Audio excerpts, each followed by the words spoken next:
Hai teman-teman yang berbahagia, berjumpa kembali dengan saya, Dr. Andri, spesialis kedokteran jiwa dari Rumah Sakit Omni Alam Sutra Tangerang. Kemarin kita sudah belajar bagaimana cara mencuci hidung ya, teman-teman. Kalau misalnya mau, silakan ada link yang saya tampilkan di sini bagaimana teman-teman cara mencuci hidung ya. Ini salah satu hal yang paling penting juga dikarenakan saat ini sedang masa pandemi. Jadi banyak sekali virus dan bakteri yang mungkin perlu kita bersihkan setiap harinya di hidung kita supaya tidak menginfeksi ke saluran pernapasan kita ya. Nah, pada kesempatan kali ini saya mau berbicara tentang bagaimana kita bisa belajar untuk menerima keadaan kita apa adanya ya. Selalu sadar dan mampu mengatasi keadaan kehidupan kita sehari-hari di dalam keadaan yang terus berjalan. Nah, kehidupan ini kan memang pada dasarnya adalah sesuatu hal yang mau tidak mau kita harus jalani ya. Dan saya sendiri dalam kondisi sekali kadang-kadang suka mengalami suatu kondisi yang tidak stabil atau tidak nyaman ya. Biasanya memang dikarenakan berbagai macam faktor. Bisa juga karena kelelahan akibat bekerja atau begitu banyaknya informasi yang ada di dalam kehidupan kita yang membuat kita tuh terlalu cemas ya. Contohnya aja misalnya masa pandemi sekarang ini, kita mengalami kecemasan yang luar biasa ya, karena begitu banyaknya hal-hal yang membuat kita takut, kita khawatir kalau misalnya hal itu bisa terjadi pada diri kita. Nah, kebanyakan kalau kita tidak menyadari hal tersebut, saya melihat bahwa konteksnya itu jadinya kita agak berlebihan ya meresponnya. Jadi kalau misalnya saya mau berbicara tentang hal ini secara santai saja gitu ya. Teman-teman tahu bahwa kalau kita terlalu exciting atau kita terlalu cemas, itu sama aja. Dua hal tersebut akan membuat kita mengalami suatu lonjakan sistem di saraf pusat kita, di amigdala kita, dan juga terkait dengan sistem-sistem yang lainnya. Misalnya aja nih contoh, kalau misalnya saya sekarang sedang masa cuti gitu ya. Terkadang masa cuti praktek itu malah membuat saya lebih exciting. Apalagi kalau misalnya keluar bersama dengan keluarga di hotel, staycation misalnya seperti saat ini, saya bisa mengalami suatu keadaan yang exciting sehingga kadang-kadang tidur saya terganggu. Ya, saat saya membuat video ini, jam itu baru menunjukkan jam 4.27 waktu Indonesia Barat. Jadi masih pagi ya, biasanya saya tuh bangun malah jam 7 ya, setiap harinya gitu ya. Nah, sekarang udah bangun, bahkan tadi saya sempat melihat jam saya bangun itu sekitar jam 4 kurang seperempat ya, 3.45 jadinya. Nah, itu sering terjadi. Pertama karena mungkin terbiasa tidur dengan hanya berdua dengan istri. Kalau misalnya liburan itu kan saya biasanya satu kamar semua sama anak-anak, dan ya biasa deh saling sempet-sempitan gitu ya di kamar gitu. Kepinginnya kalau bisa memang satu kamar, beli kamar yang luas, kemudian kepingin satu kamar gitu. Dan ternyata kadang-kadang anak ini kan tidurnya ke sana kemari, jadi kan saya kadang-kadang terbangun gitu di pagi hari. Tapi hal tersebut saya anggap sebagai sesuatu hal yang wajar aja, dan akhirnya saya berupaya gitu untuk ya kita relax aja ya, kita nggak terlalu khawatir.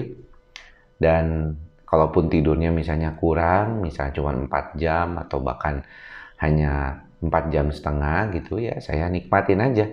Dan saya isi waktu dengan misalnya membuat video ini, kemudian nanti mungkin membuat konten, atau misalnya membaca buku ya. Seperti kemarin saya sempat membaca buku tentang dopamin ya di otak kita yang berkaitan dengan motivasi. Dan ini membuat saya berpikir bahwa kalau misalnya kita menghadapi situasi yang belum tentu stabil selalu, maka kita sadari aja bahwa hal itu bisa saja terjadi. Nah, memang pada beberapa orang yang mengalami kecemasan, kekhawatiran akan masalah-masalah terkait dengan fisiknya, misalnya pada masalah psikosomatik atau masalah kecemasan menyeluruh yang ketakutan bahwa dia akan mengalami situasi yang tidak stabil di pikiran dia terhadap masa depan, terhadap kesehatannya, terhadap orang lain juga gitu, terhadap pekerjaannya, semua dia khawatirkan. Mungkin itu menjadi satu yang harus dilatih, yaitu kesadaran. Nah, saya ingin mengingatkan bahwa ketika kita berada pada kondisi cemas, sebenarnya berarti kita mengalami suatu ketidakstabilan, dan ini biasanya diakibatkan karena kita mengharapkan sesuatu itu semuanya terkendali oleh kita. Ya, sayangnya kenyataannya tidak demikian.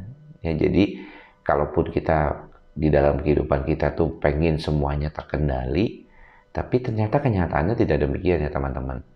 Banyak hal-hal dalam kehidupan kita ini yang tidak bisa kita kendalikan.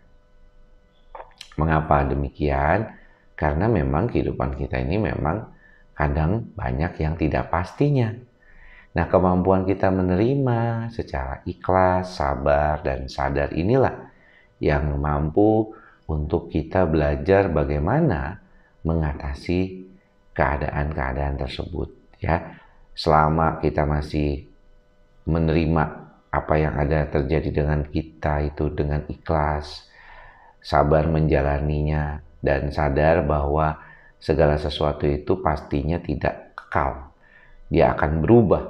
Jadi apa yang terjadi di dalam kehidupan kita juga ini pastinya akan berubah.